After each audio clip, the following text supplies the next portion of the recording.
sahabat kampus, selamat datang di acara podcast Bu Jen, Bincang Unik bersama Jenny. Di episode kedua kali ini, nggak tanggung-tanggung ini ya, Bu Jen akan menampilkan satu tema yang bertajukkan Keep It Simple and Smile, Click. So KISS, itu kita akan membahas yang ini masalah tentang fotografi. Untuk narasumber di siang hari ini, Ibu telah mendatangkan seorang pakar di fotografi dan juga seorang pengajar di kampus ISDS. Mungkin kalian sudah mengenal siapa beliau ini. Ibu panggilkan aja ya.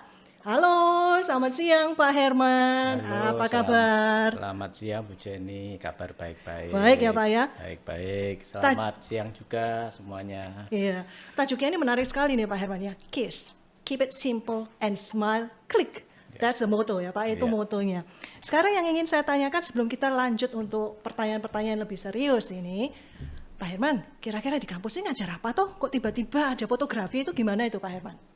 Ya, selain mengajar fotografi, saya juga punya hobi ya, hobi dalam dunia fotografi. Jadi ya saya mengajar sambil menikmati, sambil mengikuti perkembangan teknologi fotografi. Ya akhirnya sudah masuk mungkin tahun ke-12 ini sudah ya. Tahun ke-12, ya. Menggeluti hobinya sebagai seorang fotografer. Sebagai pengajar. Oh, sebagai pengajar. Kalau sebagai fotografi hobis ya, itu sejak tahun 2002 lah mungkin. 2002, cukup lama sekali ya Pak Herman ya.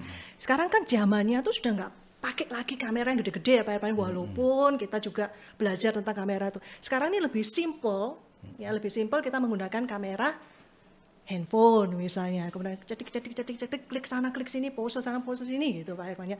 Kira-kira ini Pak Herman, kamera apa sih yang cocok untuk membuat satu hasil foto yang wah, kalau saya yang agak-agak gemuk-gemuk gini ini, kalau di foto sudut mana tuh supaya kelihatan lebih kurus tuh gimana Pak Herman? Pakai kamera apa dulu? Nanti saya beli Pak Herman. Nah pertanyaan ini sebetulnya perlu diperjelas dulu. Yang bertanya itu siapa, Bu Jenny? Jadi kalau yang bertanya itu adalah orang awam, mungkin kamera yang cocok adalah mobile phone ya. Mobile phone, ya, oke. Tapi kalau misalnya seorang yang memang profesional, kamera yang cocok berarti harus jenis kamera yang levelnya memang level misalnya seperti DSLR, yang kameranya bisa diganti-ganti. Lensanya bisa diganti-ganti. Sedangkan kalau secara umum itu juga depends on need ya, keperluannya apa. Jadi kalau misalnya dia memang memerlukan suatu event pemotretan, meskipun dia itu bukan seorang profesional, ya tentunya dia memerlukan kamera yang bukan handphone. Iya, oke. Tergantung tuh Pak Herman ya, kebutuhannya apa. Tapi untuk saat ini mungkin orang lebih menganggapnya, oh pokoknya saya bisa foto tidak membawa ya kamera yang berat-berat, biasanya kan cukup berat ya Pak Herman ya. Kemudian saya bisa menampilkan satu foto yang cukup bagus. Orang-orang sekarang kan apa-apa masuk Instagram. Nanti saya agak poles-poles sedikit, saya masukkan Instagram gitu ya. Nah itu kira-kira spek kamera yang di handphone gimana tuh harga, maksudnya bukan harga ya, tapi speknya tuh yang berapa sih yang paling nggak bisa menampilkan satu wajah cantik jelita gitu? Kelihatannya kalau untuk tren yang sekarang Bu Jenny, itu saya panggil Bu Jenny aja. Iya, enggak apa-apa, silakan. No, Bu Jen aja Bu Jen, sesuai dengan podcastnya Pak. Tergantung ini Bu Jen, jadi artinya kalau beberapa tahun yang lalu, di saat awal-awalnya handphone itu dilengkapi dengan kamera yang cukup bagus, itu mereka berlomba di megapiksel. Jadi artinya ada 12, 18, bahkan ada yang sampai 108 megapiksel ya terbesar. Tapi tetap yang namanya hukum fisika, optik dan sensor itu tidak bisa dibohongi. Benda sekecil itu tidak mungkin mempunyai kemampuan yang sama seperti kamera yang memang dibuatnya untuk kamera. Jadi lensanya punya bentuk fisik yang lebih besar. Memang ada kecenderungan sekarang bahwa handphone modern itu bahkan kemampuannya karena software, ya karena bantuan software, plus juga menggunakan bahan yang berkualitas, flagship. Itu tidak sedikit para ahli profesional itu yang membuat komparasi. seolah-olah dibandingkan kamera yang profesional yang memang gede sekali yang harganya sampai puluhan juta itu ditanding dengan flagship dari handphone. Oke. Kalau kita melihatnya hanya di handphone atau bahkan di komputer, almost the same. Oh, Bahkan para ahli mengatakan lebih simpel, make it simple tadi, Iya, betul-betul iya, lebih betul. simpel, bisa masuk saku. Sedangkan kalau memang kita mau buat secara profesional, misalnya untuk acara pre-wedding atau untuk acara wedding, kamera besar tetap berperan tetap profesional. berperan Iya. secara profesional ya, itu Meskipun sesuai ya dengan untuk kebutuhan. event tertentu itu ada fotografer yang untuk cadangan mereka menggunakan handphone. Oke. Tapi kalau bawa handphone saja ditertawain nanti sama Oke, yang diketahui mereka ini- nggak mau ini bayar serius apa mahal. enggak nih ya? Ini serius apa enggak nih? Pakai handphone mintanya Betul. puluhan juta gitu. Oke, nah Pak Herman sendiri kan juga mengajar fotografi ya di kampus ISTS Iya. ya. Kira-kira kamera yang dipakai itu apa? Yang pertama kali bisa diajarkan untuk ke anak-anak sebagai pemula. Saya ini, misalnya saya sebagai pemula ini, apa yang saya butuhkan? Apakah saya tetap hanya membutuhkan handphone aja cukup dengan kamera speknya seperti tadi Pak Herman ceritakan dengan berapa megapiksel, atau saya membutuhkan satu kamera pocket kamera for example. Kira-kira yang mana menurut Pak Herman yang pertama kali yang bisa diajarkan dulu ke anak-anak untuk fotografi? Kalau mereka itu masih betul-betul awam, itu pakai yang pocket kamera. Oke. Ya, sekarang juga ada mirrorless kamera, itu bentuk fisiknya kecil dan harganya lebih terjangkau. Nah, mereka lebih dipentingkan adalah in touch-nya dengan alat untuk merekam gambar tadi. Jadi tidak perlu misalnya diajarkan, harus punya kamera besar, yang diajarkan juga kamera besar-besar saja. Jadinya mereka nanti minder. Sama halnya seperti seseorang yang belum pernah menyetir mobil, begitu nyetir mobil sudah dikasih tahu dashboard yang rumit, complicated segala macam, mereka menganggap bahwa nyetir mobil ini sulit. Iya, iya. Tapi kalau pertama diajarin itu sudah, pokoknya saya nyebret aja, dan hasilnya rata-rata sekarang sudah bagus karena Sudah full bagus ya? automatic, ya. Oke. Itu mereka punya motivasi dan punya self confidence. Oke, itu penting dulu ya Pak ya. Iya, betul. Jadi untuk alat itu mungkin untuk kedua, tapi kita membutuhkan bahwa seorang pemula itu membutuhkan rasa percaya diri ya, confidence Betul. dulu untuk bisa melakukan sesuatu yang lebih jauh lagi. Iya, Oke. Dari pengalaman Pak Herman mengajar selama 12 tahun ya, kemudian mengajar juga fotografi tadi, kira-kira hasil terbaik yang pernah Bapak temukan dari karya anak-anak itu yang gimana Pak? Rata-rata setiap angkatan itu mereka punya ciri khas sendiri-sendiri. Dan yang perlu kita ketahui bahwa hasil yang bagus itu tidak harus selalu dari kamera yang Bagus, mahal gitu dan ya. mahal. Tidak jarang bahkan hasil foto yang bagus, karya foto yang bagus itu dari mereka yang kreatif dan tidak jarang dari handphone bahkan. Oh gitu. Betul. Oke. Tapi kan motonya orang-orang, wah kalau kamu mau hasil yang bagus, foto kamera yang mahal, kemudian jepretannya bagus. Nah, apakah seperti tadi Pak Herman katakan dengan hanya menggunakan kamera mobile gitu ya, Yap. dari mobile phone, kemudian hasilnya juga bagus karena kreativitas, apakah ada teknik-teknik tertentu Pak, misalnya menaruh kamera itu, oh sudutnya harus ke sini, harus ke sana gitu ya. Kalau saya sendiri kan awam ya, saya pokoknya asal jepret-jepret gitu ya. Kemudian saya sering gitu lihat via Instagram misalnya, oh cara untuk style foto tuh nggak kelihatan gemuk, nggak kelihatan lebih ramping, kelihatan lebih enak dipandang itu ada angle-angle khusus. Nah, kira-kira Pak Herman punya tips-tips nggak untuk ini, untuk para pendengar kita ya, mahasiswa atau sahabat Bu Jen di ISTS ini? Ya, betul. Jadi kalau menurut saya dari pengalaman pribadi Iya, Pak. bahwa selain penguasaan teknik itu perlu karena kalau misalnya kita mau mengambil suatu event yang jarang-jarang terjadi karena kebanyakan bahwa foto yang kita ambil itu eventnya hanya sekali dan tidak bisa diulang lagi. Jadi tergantung dari eventnya. Tapi yang lebih penting itu kalau seperti yang tadi berarti dia harus menguasai. Iya. Dengan settingan seperti apa. Oke. Dengan full automatic, that's no problem. Ya. Tetapi yang lebih penting dari itu sebetulnya adalah komposisi. Komposisi bisa Betul. dijelaskan lebih lanjut Pak? Apa komposisi Komposisi itu adalah dari sudut mana kita mengambil objek tersebut sehingga mendapatkan sudut pengambilan yang bagus. Kalau misalnya penekanan itu ada pada wajah, dari mana? Dari depan, kiri, kanan, dan kita juga mengambil titik jatuhnya cahaya itu tidak ngasal. Oh, jadi kita perlu ya exposure-nya itu juga Betul. perlu Salah ya. satu contoh ya Oke. sederhana. Misalnya seseorang akan memotret di bawah terik matahari. Nah, kalau kita tidak perhatian, matahari pas tepat di atasnya kepala kita, nanti di di wajah ini akan muncul bayangan-bayangan hitam yang tidak enak dipandang mata. Itu ya, sahabat Mereka kampus ya. mengatakan harsh light ya. Ya. Kemudian di samping itu, kalau ada orang yang senang motretnya kan biasanya cari tempat berteduh. Betul. Di Saya nggak bawah mau Pak kosong pohon, Pak nanti Pak. di bawah pohon atau ada dedaunan. Iya. Nah itu nanti ada yang terang, ada yang gelap. Nah ini menimbulkan wajah kulit yang tidak bagus. Seharusnya kalau orang mengerti tentang komposisi lighting, pada saat pemotretan dia pasti akan mencari seluruh porsi dari wajah dan badannya itu kena sinar matahari semua. Asal jangan lama-lama. Kosong Pak, kosong. Kalau fotografernya pakai ngatur-ngatur, ngitung itu wah. Terlalu lama ya itu Pak? Ngomel biasanya. Iya. Berarti yang ngomel itu berarti yang ini ya, modelnya ya Pak ya.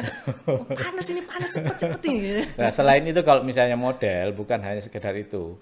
Kalau terlalu banyak main di komposisi juga kan wajah ini berminyak. Iya. Lama-lama nanti akan mengganggu hasil juga. Iya, hasilnya. Oke. Satu lagi Pak, untuk bisa mendapatkan hasil yang bagus gitu ya. Apakah kita juga perlu objek atau model yang cantik gitu? Kalau misalnya udah cantik walaupun gak bagus-bagus amat, wah terbantu kok ini atau gimana Pak? Kalau seorang fotografer model yang profesional, dia pasti akan tahu bahwa si model ini apanya yang spesial. Ya. Ekspresinya kah, kulitnya yang misalnya saja khas ya. Misalnya si orang barat sendiri. Nah, kalau misalnya ingin memperbaiki, software sekarang sudah banyak sekali. Jadi yang kulitnya kusam mau dibuat halus, yang berjerawat mau dibuat hilang jerawatnya, yang gemuk mau dibuat, yang cabi mau dibuat banyak ya Pak ya, lancip. bisa ya. Jadi saya juga bisa ya Pak ya, cabi-cabi gitu. Ya kalau Ditiruskan. saya mengatakan kalau seperti itu adalah photoshopper. Nah, kalau misalnya kita yang dalam kalangan fotografer ya, begitu melihat wah ini hasil dari Photoshop, itu langsung drop penilaiannya. Oke. Berarti nggak murni ya. Betul. Yang dihasilkan karena banyak sekali polesan-polesan. Saya Ya. pernah loh Pak dulu Pak. Ini ibu saya ya, kebetulan waktu itu mau buat foto untuk paspor ya. Ya. Karena ibu saya sudah sepuh gitu ya, kemudian ibu saya berangkat ke foto studio minta untuk foto paspor gitu aja. Ya. Sudah jadi hasilnya kemudian dikirimkan ke saya. Saya kaget ngeliat foto mama saya sendiri, foto ibu saya. Loh mah, kok wajahnya beda ya Ma ya? Lebih muda ya. Iya, ini enggak boleh loh Ma, nanti kelihatan orangnya enggak bisa masuk loh Ma ini ya, untuk visa dan lain sebagainya. Akhirnya saya bilang sama ibu saya, coba kembali lagi, saya telepon ke tempat foto studionya, tolong jangan diapa-apain ya wajah ibu saya, yang normal aja seperti apa adanya, seperti itu. Jadi seperti itu ya Pak ya, memang Betul, bisa memang untuk ada event-event dipoles gitu ya. tertentu di mana foto itu tidak boleh meninggalkan fakta nyata dari objeknya. Iya, ditolak terutama nanti. untuk KTP, paspor. Betul, untuk Asalnya visa ada juga nggak boleh. tompel ya, Iya. tompelnya dihilangin itu kan hanya semudah kita menyentuhkan jari di layar.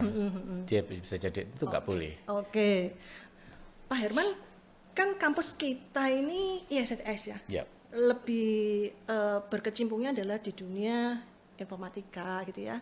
Nah, apakah ada hubungan Pak dengan pembelajaran tadi fotografi ini kalau kita terapkan dengan ilmu Pak Herman juga di bidang informatika itu untuk digabungkan, di-merge-kan itu bisa nggak Pak? Kalau untuk hobis eksperimen ya, Ya. orang-orang yang senang eksperimental itu ada. Bisa Jadi dijelaskan Pak lebih bagaimana lanjut ya? caranya handphone ini supaya kalau misalnya dia lagi syuting itu bisa langsung upstream ke media sosial, Oke. YouTube misalnya. Kemudian bagaimana mengkonversikan bentuk atau format dari file hasil dari handphone itu menjadi movie yang baik, formatnya berapa. Itu bisa dipelajari dan diketahui oleh mereka yang hobis karena tidak ada pelajaran khusus di teknik.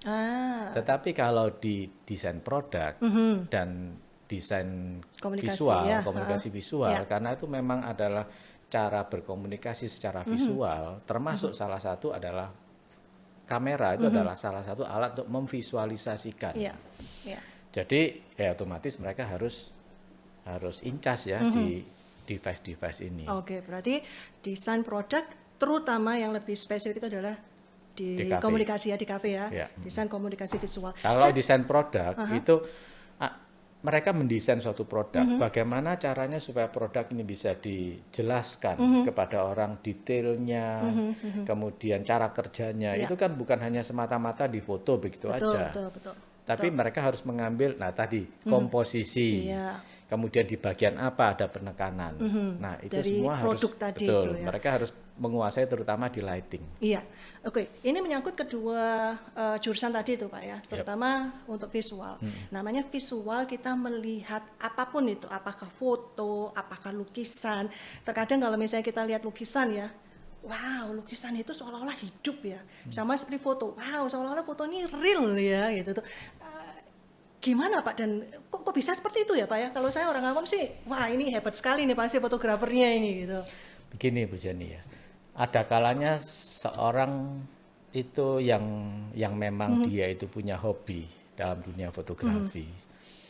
Itu dia tidak semata-mata begitu potret langsung di-upload atau langsung dikirimkan. Biasanya dia ingin memperbaiki secara komposisi terutama. Misalnya kalau dia motret orangnya kebetulan miring, Ya, itu bagaimana di rotate tegakkan dulu, gitu ya. ditransform atau di rotate. Orang yang asalnya di pinggir sehingga dia kelihatan pipih, bagaimana dikoreksi. Setelah itu dia baru akan melihat, loh ini ternyata kok kakinya satunya tidak kelihatan. Ini sering terjadi. Padahal di daerah atas ini masih Banyak kosong, space yang banyak kosong space. Tapi ngambilnya itu sandalnya atau sepatunya tidak kelihatan satu. Nah itu gimana caranya? Sekalian aja di cropping. Sehingga misalnya ambil dari pinggang. Cara memotong cropping itu pun tidak serta-merta, tidak boleh di tengah-tengah lututnya tiba-tiba di cropping gitu. Sedemikian rupa. Nah, itulah yang ada sekarang software-software sudah siap pakai kalau di handphone. Jadi ibaratnya seorang yang baru belajar 1-2 hari, asal dia itu punya careness terhadap keindahan, komposisi dan lain-lain, foto yang dihasilkan tuh biasanya sudah bagus. Oke, Iya. jadi itu ya sebabnya foto tuh bisa menampilkan sesuatu, bisa berbicara. Maksudnya Betul. itu dalam foto ini apa sih yang mau saya tampilkan? Nah, kalau mau foto yang suarakan berbicara gitu? beda lagi. Oh, beda yang gimana Beda itu foto lagi. yang Kalau bersuara yang saya itu? katakan tadi kan estetika, Iya, keindahan. estetikanya, oh Kalau keindahannya. foto Kalau foto bicara berbicara itu gimana, Pak? artinya orang itu akan mengkonsep terlebih dahulu. Salah satu contoh ya misalnya, dia lagi berjalan di suatu keramaian, Ya. ramai sekali traffic jam.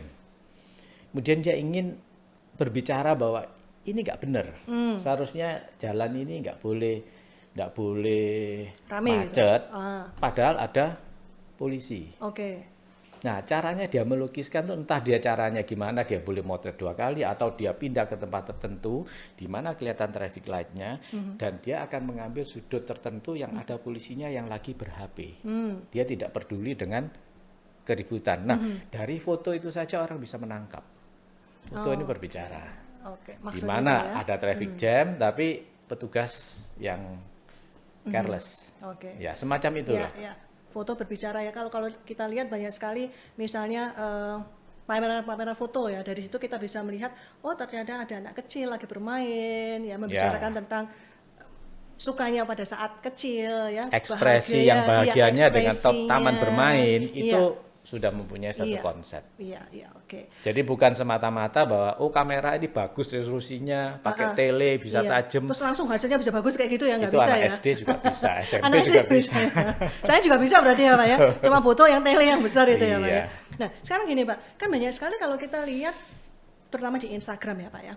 Banyak sekali fotografer untuk wedding misalnya, foto-foto wedding gitu Pak. Waduh dia tuh effortnya tuh luar biasa Pak. Jadi misalnya, oh nanti ini di-splashkan dulu pakai ini, nanti difoto seperti ini, nanti itu digendong dulu ya seperti ini, terus nanti gayanya seperti ini, nanti saya tambahkan cipratan seperti ini. Nah itu apa nggak sulit ya Pak gitu ya. Jadi komposisinya nggak cuma berdasarkan dari strateginya aja, tapi wah butuh effort banyak itu Pak seperti itu. Nah, kira-kira Pak Herman gimana? Bisa nggak kita membuat satu hal yang tadi itu tagline-nya yaitu keep it simple and smile and then click. Kalau sudah seperti itu sudah tidak simpel lagi. Oh, sudah nggak simple lagi ya, Bang? Sudah tidak simpel lagi. Iya. Kenapa? Karena itu melibatkan biasanya kalau seperti Bu Jenny tadi mengatakan pre-wedding ya. Iya. Pre-wedding itu Wah, berarti iya loh, harus itu, Pak. ada koreografernya. Iya, Kalau oke. penari ada koreografernya, Iya, itu ada iya. penatanya. Ah, Upacara Jawa, upacara nikah untuk misalnya warga Tionghoa, Iya. warga Minang, itu Iya. beda-beda dan mereka harus tahu urutannya. oke. Urutannya dan pasti pakai asisten kalau misalnya make up itu ada penata wajah, penata baju, gaun bajunya dan ya. lain-lain, itu ada penata untuk upacaranya, upacara Oke. adat. Demikian juga kalau misalnya kita memotret kuliner. Oh Biasanya iya, kita itu kan menarik kuliner sekali itu. langsung potret itu aja, Iya, oh iya, iya, kuliner iya. detail, di zoom 100%, wah menarik Iya, sekali. iya. Itu sebetulnya harus ada konsepnya. Belum tentu foto makanan yang bagus itu adalah kalau kita beli di depan meja persis seperti itu. Betul, betul Pak. Banyak sekali Memang terkecoh ya biasanya Pak ya. tidak boleh, ini dilema ya. Ya. Kalau kita modif sedemikian rupa sehingga barang itu lebih indah dari aslinya, efeknya nanti kekecewaan dari pembeli. Itu sering Pak terjadi Pak kadang-kadang Pak. Gambarnya bagus, wah ininya layernya banyak. Di fotonya itu dagingnya udangnya ada juicy. 5 ya. Udangnya kan biasanya merah gitu ada 5, ternyata yang keluar pucet 3 lagi ya. Iya, iya, iya. Nah, di food photography itu ada yang namanya food stylist. Jadi itu perannya sama seperti seorang ini Seperti make upper. Moa ya, make up Tapi artist dia gitu ya. khusus di Untuk makanan. Dia boleh menghias, menata sedemikian rupa, tapi jangan over. Nah, makanan supaya kelihatan seger, kalau motret es krim itu kan tidak mungkin jadi sekaligus. Iya. Nah, Tapi kalau kelamaan lelah itu loh Pak. bukan, justru itu bukan es krim beneran. Oh gitu. Biasanya mereka menggunakan bahan-bahan yang menyamai es krim tadi, Oke. supaya makanan itu berkilat. Bukan aslinya, mereka bahkan bisa pakai oli. Oh gitu. Setelah Wah, foto tidak bisa dimakan memang. ini ilmu yang baru buat saya baru tahu ini kalau misalnya Potret rawon atau soto. Iya. Ya. Fakta dan harapan biasanya pasti beda. Kalau kita motret Hitamnya rawon gitu ya. foto, misalnya soto kita foto ya, yang kelihatan cuma nasi sama sedikit daging. Tapi kalau misalnya di menu, wah dagingnya kelihatan di atas semua, bawahnya tuh mangkok Bu dibalik. Oh gitu. Tuh nasinya cuma sedikit, kasih kuah, dagingnya diletakkan di atas sehingga tidak tenggelam. Wah, itu ya sahabat Rawon. kampus. Rawon itu kalau di foto Iya. hitam, Iya, jelek. iya. Nah, berarti dia harus menggunakan lighting dengan sudut tertentu sehingga kelihatan ada asapnya, dagingnya yang masih kecoklatan tuh jangan terlalu hitam, dipilih daging. Bahkan mungkin ya dagingnya bukan daging rawon yang beneran. Khusus untuk spesial pada saat foto Pada itu saat ya foto, dibuat iya. supaya kelihatan Sama seperti kalau orang bagus make dan up. indah. Itu kan wah cantik Iya, sekali. iya, Setelah iya. datang kenalan, wah kok gini ya. Ya udah sampai gitu lah Pak. Loh, kok cantik sekali ya kalau kenalan. Oh iya cantik kok ya. Nah sampai segitunya Pak. Cuma Oh, ya. cuma ya gitu ya Pak ya. Iya. Oke. Wah menarik sekali ya. Sahabat kampus, kita sudah mendengar banyak sekali dari Pak Herman ya tentang tips-tips. Nah, Bu Jen sendiri baru tahu tuh kalau misalnya ada teknik-teknik dalam food fotografi untuk membuatnya jauh lebih indah dan jauh lebih menarik ya. Oke, sekarang kita akan lanjut lagi. Pak Herman, pertanyaan berikutnya Pak Herman. Ya. Persiapan apa aja sih yang kita butuhkan Pak Herman untuk bisa mencapai paling enggak lah sesuatu foto yang lumayan bagus? Persiapannya apa aja? Atau Pak Herman misalnya punya sesuatu yang mau ditampilkan atau mau didemokan sedikit? Bisa Pak? Oh, iya, ini mungkin sekedar informasi tadi Iya. Bu Jenny kan mengatakan bahwa jenis-jenis kamera ya. Ini bisa saya tunjukkan. Ya. Wow, keren banget ini. Nah ini loh Pak mahal Pak. Nah, Nah saya punya Pak yang Canon ini Pak. adalah kamera compact and point of shoot. Artinya apa? Compact bisa dimasukkan ke saku. Iya. Kemudian point and shoot, artinya begitu ada event yang menarik, dia seolah-olah seorang cowboy yang menarik pistolnya oke. langsung di foto. Wartawan perlu yang seperti ini. Kenapa Kemudian, Pak? Karena lebih cepat gitu. karena event yang terjadi kan kebanyakan sepintas loh kok ada kejadian kecelakaan misalnya, gitu. atau ada orang yang tertawa-tawa di tempat yang tidak umum. Event ini bagus sekali. Kan tidak boleh tunggu sebentar ya, tak fotoin, hilang sudah. Oke, momennya. Pak. Nah, Ya, itu ya, perlu ya, yang ya. seperti itu. Nah, ini bermacam-macam. Ada yang murah, yang biasa, sampai ada yang harganya bahkan melebihi harga kamera yang satu level di atasnya. Ya, ini point and shoot. Ada juga point and shoot yang punya kemampuan untuk super zoom. Ya. Nah, bicara tentang zoom ini adalah kemampuan dari kamera untuk mengambil foto yang jaraknya jauh seolah-olah dekat. Ya, istilahnya itu focal length. Ya, focal length untuk zoom itu berapa? Sampai 200 mili kah? Oke. Atau 50 mili kah? Untuk informasi bahwa mata manusia itu normalnya di 50 mm focal length-nya. 50 Betul, sudut milimeter, pengambilannya oke. ini. Jadi kalau misalnya 200 mm berarti seolah-olah dia punya Telenya mata ya. seperti Superman, bisa melihat jauh. Ya, ya. Kalau wide dia bisa melihat dengan sudut yang lebar. Ya. Ini sudah nggak zaman sekarang. Ya padahal Ya, itu dulu zaman saya sekolah tuh di Belanda itu paling top loh Pak. Model itu paling top loh. Ya, kemudian nah ini point and shoot yang untuk special purpose. Orang yang senang hiking, senang naik gunung itu menggunakan Lebih ramping kamera. ya Pak ya? Lebih ramping karena mungkin tadi Lebih purpose-nya tadi itu ya, ramping, supaya ya. bawaannya nggak Lebih terlalu berat ramping ya. dan dia lebih tahan banting, lebih tahan cuaca. Oke. Nah, sekarang porsi Waterproof kamera juga seperti ya. ini itu mulai tergantikan oleh kamera action kamera. Action kamera itu yang gimana Pak? Action kamera nanti saya Iya, tunjukkan oke, ya. oke. Action itu kamera juga ini shoot bawahnya proof ini. ya. Oh yang GoPro. kecil itu ya. Betul. Oke. Action kamera dulu itu pada awal-awal munculnya harus orang yang ahli yang bisa menggunakan. Kalau sekarang saya Kalau pun awam bisa. Sekarang Bu Jenny sambil lari-lari memotret itu Uh-huh. hasil videonya tetap bagus. Oke, oke, oke. Kalau di generasi awal, jangankan lari-lari, jalan sambil video aja, ya bisa buat orang pusing. Oh gitu. Bergetar Iya, gambarnya. iya, iya. Saya mengenali bentuknya itu. Saya mengenali. Kenapa? Itu selain hardware-nya juga mendukung, software-nya sudah luar biasa. Gitu. Ya. Oke. Nah, kalau lensanya sudah bisa diganti, ini meskipun seukuran point and shoot, ya, tetapi lensanya sudah semi profesional. Bisa menggunakan lensa yang besar. Iya. Ya. Jadi kalau yang atas-atas tuh lensa nggak bisa dilepas ya Pak ya? Yang ini nggak bisa. Nggak bisa ya itu Ya. ya? Yang itu kan bisa kan ya? Ini Sony bisa. XR ya? Kalau 7R ini full frame, ya full frame. Bicara full frame, bicara APS-C itu sebetulnya ukuran sensor. Ya di dalam dunia fotografi itu ada 4 ukuran, 4 ukuran sensor yang standar, yang umum. Yang pertama itu adalah yang micro four third ya, mereka mengatakan seperti merek-merek terkenal Panasonic, Olympus itu menggunakan micro four third. Kemudian ada APS-C. APS-C yang paling banyak, semua brand pasti punya ukuran APS-C. Satu level di atasnya lagi itu adalah full frame. Oke. Full frame paling banyak dipergunakan oleh para profesional. Nah, Kalau yang seperti kakak baca-baca kelasnya nggak yang perlu ya? lebih profesional lagi, mahal dan tertentu, itu yang medium format. Oke. Medium format itu karena sensor ini membedakan bagaimana dia bisa, selain noise ya Bu ya, Bu Jenny ya. Noise itu adalah titik-titik, gimana kalau saya mengatakannya, semakin tinggi noise-nya, kalau foto itu semakin kelihatan grainy. Seperti ada titik-titik hitam itu. Tapi semakin peka filmnya. Dia bisa punya kemampuan untuk memotret di cahaya yang minim. Oke. Nah, medium format dan full frame itu dia lebih minim untuk noise-nya. Sehingga hasil foto maupun videonya itu lebih halus. Selain resolusinya sangat tinggi kalau juga. medium format. Oke. Oke Pak, continue Pak. Oke. Wah. Nah, ini jagoan ini sekarang. Iya, iya, iya, iya. Tidak jarang ya orang itu membandingkan kamera Sony Xperia yang terbaru yang 4 ya, Xperia 4 itu disandingkan dengan kakak kelasnya yang beberapa level di atasnya. Orang Hasilnya, orang awam tidak bisa membedakan.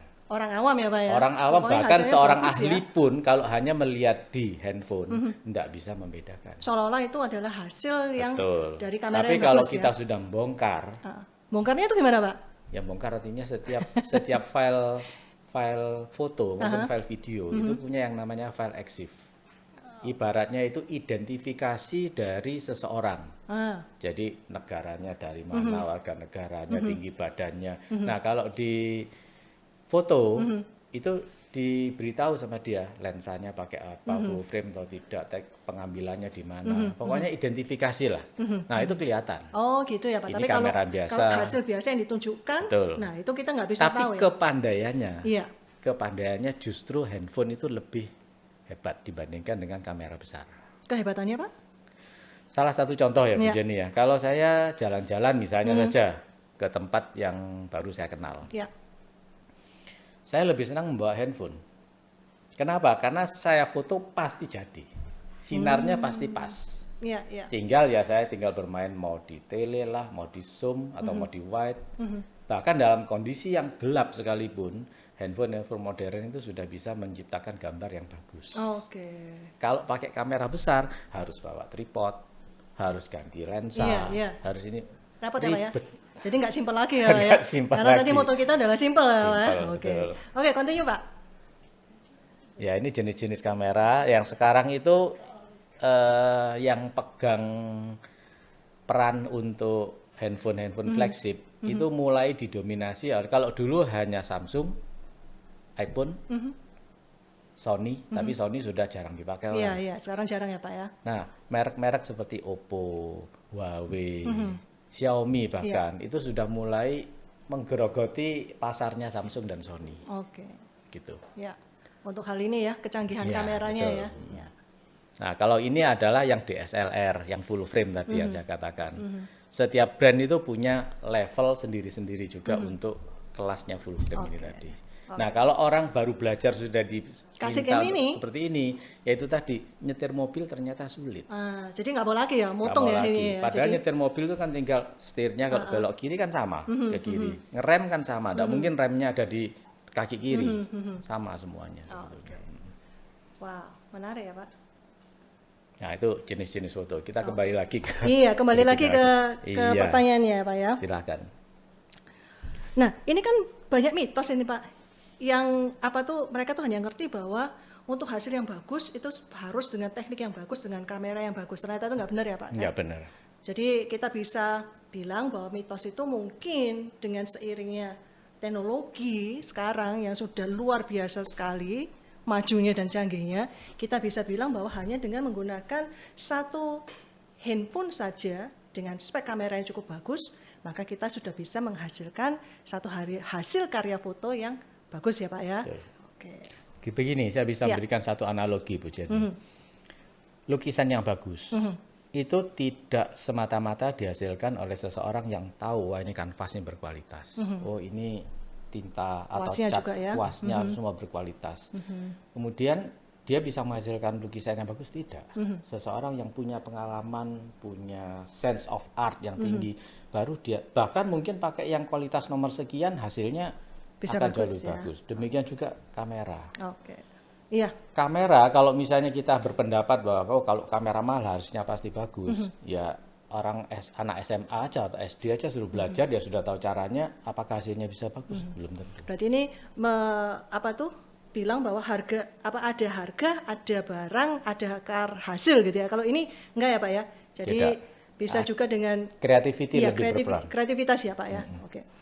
Untuk kembali lagi ke perkuliahan fotografi gitu misalnya Pak ya. Kan ini kita membutuhkan kreativitas. Kita percaya sih anak-anak zaman sekarang ini kreativitasnya itu luar biasa ya dengan adanya tools yang mendukung mereka gitu ya juga.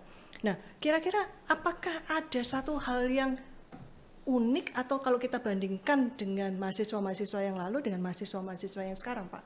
Apakah ada sesuatu hal yang membedakan kreativitas dari hasil karya foto yang telah mereka hasilkan dari kelasnya Pak Herman itu? Pastinya iya. Kenapa? Karena fasilitas alat foto itu sudah sedemikian gampangnya, bahkan ada di saku mereka. Tinggal kita minta aja mereka, kita pancing dengan tugas, kerjakan. Maka masing-masing orang akan kelihatan. Orang yang asal motret, kemudian seorang yang masih dekompos lagi, diedit lagi, pakai software lagi. Dengan asahan-asahan seperti ini akan semakin tajam mereka dan tidak harus beli kamera mereka. Karena rata-rata kamera yang ada di handphone dan handphone yang mereka pakai sekarang kan bukan HP jadul. Iya, sudah bagus-bagus ya Pak ya. Dengan spek kamera yang cukup tinggal tinggi juga. Pengetahuan mereka itu diasah untuk misalnya saja mereka ingin modifikasi, mereka ingin refine lagi kualitas-kualitasnya. Itu nanti mungkin di salah satu sesi kita itu kita bisa bicara bagaimana foto yang biasa bisa menjadi luar biasa. Iya. Saya bisa dijadikan modelnya aja Pak ya, dari yang biasa ini untuk jadi yang luar biasa gitu ya. Jadi nanti setelah di software itu bisa jadi bintang sinetron. Waduh itu ya. Iya. Bintang sinetron ya Pak ya. Bintang ya Pak ya, model ya Pak. Iya. Saya tunggu Pak. Ya, ini kita hampir ke closing ini Pak ya. Bisa nggak memberikan satu tips terakhir untuk memotivasi mahasiswa kampus kami atau calon mahasiswa yang sekarang ini nanti akan masuk sekitar Agustus Pak, kira-kira promo Pak Sigit Pak mata kuliahnya Pak, boleh Pak? Ayo semua ikut fotografi, nanti saya ajarkan untuk bisa mengubah bla bla bla. Saya nggak tahu gimana Pak. Ini sharing dari beberapa mahasiswa, saya beberapa angkatan juga ya. Ada 1-2 mahasiswa yang begitu ketemu sama mata kuliah fotografi, itu sudah minder terlebih dahulu. Mindernya, wah ini masih Pak, mahal saya ini. tidak punya kamera. Ya, Pak, saya tidak punya pengalaman motret sama sekali. Tapi wajar kan Pak seperti itu Pak, karena Pasti, itu tools yang, itu yang butuh bagaimana kan, yang saya kita bisa butuhkan. mengubah paradigma seperti ini, itu menjadi sesuatu ternyata motret itu bukan tergantung dari punya kamera atau tidak, tapi tergantung pada dia mau atau tidak. Jadi artinya dia harus punya punya keinginan untuk melihat sesuatu. Contohnya seperti saya, Bu Jenny ya. Saya kalau jalan begitu lihat matahari atau awan tertentu, saya berhenti. Saya cuma Sengaja ingatnya parkir. makan ya Pak, gimana Pak? Foto makan terus. Lah itu Beda ya, Pak? doanya orang Oh, gitu Indonesia ya. sebelum makan itu selalu Foto dulu ya foto Pak. dulu. Iya, saya melakukan itu. Setelah dia itu punya keinginan untuk mendokumentasikan, dia juga punya keinginan untuk sharing. Informasi ini mau disampaikan kepada siapa. Kemudian dia juga ingin mendokumentasikan. Siapa tahu suatu saat saya ingin menunjukkan ini kepada saya, saudara atau anak atau cucu di kemudian hari. Dan yang penting juga hasil foto yang kita dapatkan itu jangan hanya disimpan di dalam media penyimpan. Kita tidak akan dapat banyak inputan dari pengalaman-pengalaman orang lain. Biasanya Harus kalau kita share ya Pak. Share-nya betul. biasanya Pak Herman kalau foto-foto itu share-nya di mana Pak? Di Instagram atau punya Instagram sama Facebook. Sama Facebook ya. Iya. Itu pasti Karena nanti ini memang like-nya ada banyak. dua komunitas yang berbeda. Orang mengatakan, oh kalau Facebook itu bapak-bapak sama ibu-ibu. Iya, Ternyata anak muda nggak suka muda lagi ya, lebih banyak ke sudah jadul itu ya. Instagram. Ke Twitter gitu ya. Bahkan atau di Instagram itu kan digabung dengan kemampuan kamera, itu bisa menghasilkan foto yang bervariasi dan bermacam-macam. Salah satu contoh kalau Bu Jenny pernah mendengar yang namanya bumerang, itu kan gabungan video dengan gerakan-gerakan seseorang sehingga Oh ya, bumerang yang bisa gini-gini itu ya Iya. Pak. Oke. Itu juga salah satu bentuk kreativitas dan banyak sekali yang lain. Nah, berarti mereka harus punya keinginan, punya motivasi dan mengerjakan itu enjoy, bukan beban. Jadi fun ya, make it fun Iya, ya Pak ya. harus berangkat dari sana. Oke, terima kasih Pak Herman atas kehadirannya di siang ini. Sahabat Pujian, kita telah mendengarkan Keep It Simple and Smile Click dari Pak Herman, seorang pakar dan seorang dosen pengajar mata kuliah fotografi di kampus ISCTS. Sekali lagi, Ibu katakan bahwa menghasilkan foto yang bagus itu tidaklah sulit. Hanya bisa membutuhkan satu kamera yang cukup bagus, kemudian berani-berani mencoba, dan tentunya harus banyak berkreativitas dan mencoba. Jadi jangan sampai merasa bahwa, oh saya nggak punya ini, saya nggak bisa ini, dan lain sebagainya, kemudian tidak melakukan apa-apa. Lebih baik mencoba, melihat, belajar, terus-menerus akan mendapatkan hasilnya. Dan jangan segan bertanya, Bu Jenny. Dan jangan segan bertanya. Ini satu lagi tips dari Pak Herman. Oke, sahabat Pujian, untuk kali ini Bu akan akhiri dan kita akan ketemu lagi di program podcast Pujian per 2 minggu dengan tema yang unik lainnya. Salam. See you, bye-bye. Stay healthy.